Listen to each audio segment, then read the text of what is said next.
Much. Another rise for cases of COVID-19 in Alabama. Statewide, we're now at 907 confirmed cases. Of that, more than 250 are in Jefferson County. 84 others are in Shelby County. And UAB will test a candidate for a coronavirus vaccine. It's working with the biopharmaceutical company Altimmune Inc.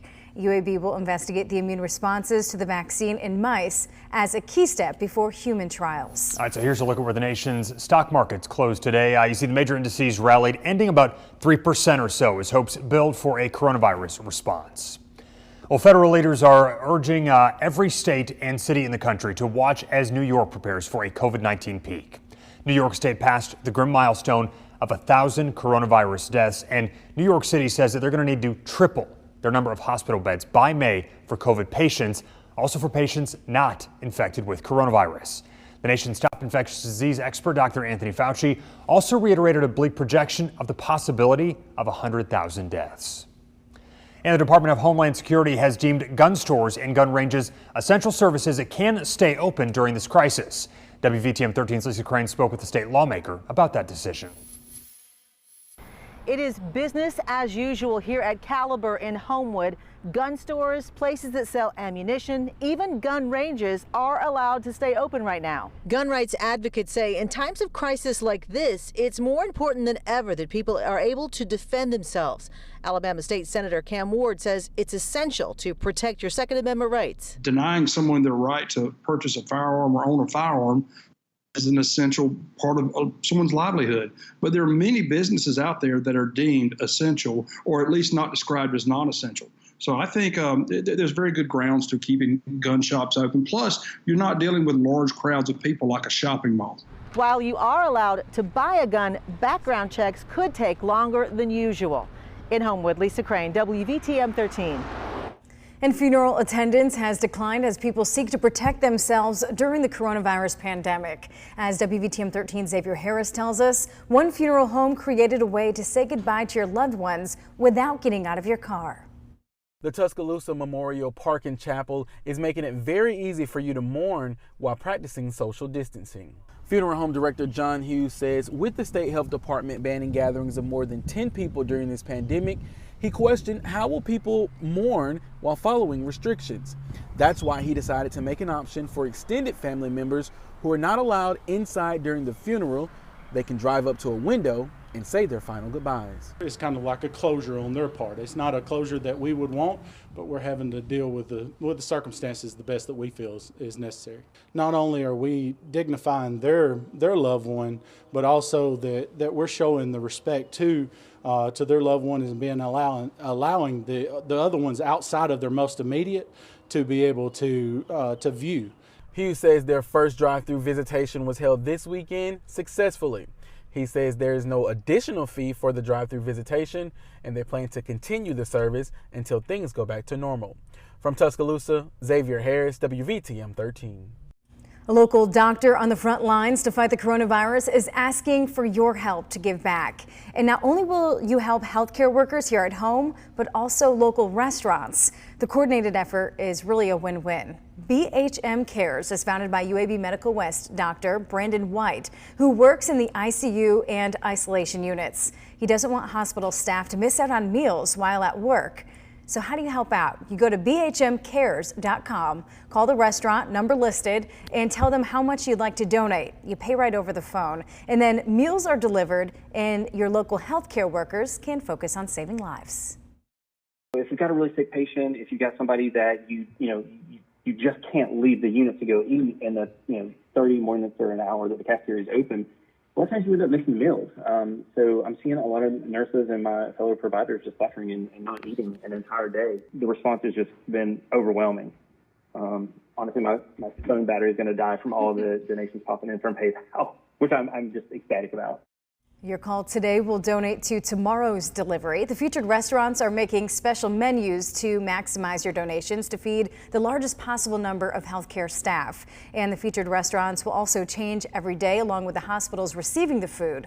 Ultra Motor Cars is helping with the delivery service. I love that idea. Way to thank and just show your appreciation. And everyone working together to give Right. back to helping both local restaurants and healthcare workers. Pretty cool. That is cool. All right, so we've talked a lot about social distancing, and the requirements are causing financial headaches for churches all across the country.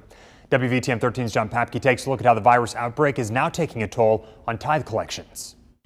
Houses of worship like Birmingham's Bethel Baptist Church are coping with a major financial impact from the spread of the virus. Since they can no longer gather in person, they cannot collect donations through the typical collection plate at the end of the service. Yesterday was the second Sunday in a row for the church to stream their services live on the internet. And since they cannot collect tithing checks during a service, they are forced to give the congregation of around 200 more giving options. Members can give online. And if they do not feel comfortable donating on the internet, they can drop off their check in the church's mailbox, mail it in, or arrange for a deacon to come pick up the donation from their home. A church representative tells me until now, only about 5% of their members were giving money online. This week, that number more than doubled. I don't think that it's devastating for us because we were in good financial shape. So for us, it's not a huge issue at this point. Of course, we don't want it to go on long term, but at this point, it is not we're not in dire straits. Now, we also talked to Birmingham's Temple Bethel. A synagogue representative told me that they do not collect donations during their live services, but have seen a dip in giving because of the overall economic climate caused by the COVID-19 outbreak. In Birmingham, John Papke, WVTM 13. Well, teachers at some Blount County schools showing support to their students and families. Teachers from the Hayden area lined up in their vehicles this morning and paraded through the neighborhoods. They say they wanted to show the students how much they love and miss them, plus also show parents they're concerned about the whole family, and they will support them however they can. Well, so many Americans at home during the coronavirus outbreak. Internet speeds are being put to the test, often slowing devices that you may use every single day. WVTM 13 Washington Bureau reporter Matt Pritchard found out what you can do to keep the internet moving. Well, much of this is common sense stuff, but if implemented, can pay dividends for users in the long run. It's unprecedented. Internet providers faced with a new challenge. Millions of Americans staying home due to COVID-19, sending their networks into overdrive. We're monitoring all this, and then as we see what happens, we respond. Companies like Verizon say they're ready for the challenge, but that doesn't mean there aren't ways to help yourself and keep your internet moving. You know, a lot of us are just adjusting to this new reality. Tech observers like Ina Fried say simple changes can go a long way. Brings it back to the personal, which is to remember how much you're streaming from your house probably does impact your connection. But I'm remembering to shut off that stream because that's a full HD video stream that would be running in the background with a TV off. That's not helpful to anyone. As well as being conscious of the number of devices you have going at one time. Obviously, if you have 10 iPads in your home and you have them all streaming and nobody's watching it, that's probably not helpful. Steps that not only help you, but ease the strain on the system as this stay-home stretch presses on. The good news, as with a lot of these things, is I think we're much better off now than we would have been even a few years ago. I mean, just think how rough this would have been before Netflix, before Hulu, before Zoom, before Skype. So, I mean, I do think we're fortunate to be where we are. Now, it's important to keep in mind that many of these networks say you should be using your devices with confidence, just putting together these easy solutions to keep everything moving smoothly. In Washington, I'm Matt Pritchard reporting. The Summer Olympics in Tokyo now have a new launch date in 2021. The games will be now played starting on July 23rd of next year, with the Paralympics to follow about a month later. The forced delay over coronavirus concerns is the first in the history of the modern Olympics. It's also a huge financial blow for Japan, which has invested $13 billion in the run-up to the games. All right, so here's what UAB wants us all to remember during this outbreak. First, if you think you have symptoms of coronavirus, you want to call your doctor first and only go there if your doctor tells you to. Make sure you avoid emergency rooms. That is for the most critical patients. Also keep in mind there's a nationwide blood shortage, so make sure you donate blood if you are healthy and able to. And bottom line, stay home. Avoid crowds of 10 or more. Make sure you're at least 6 feet apart from others as well.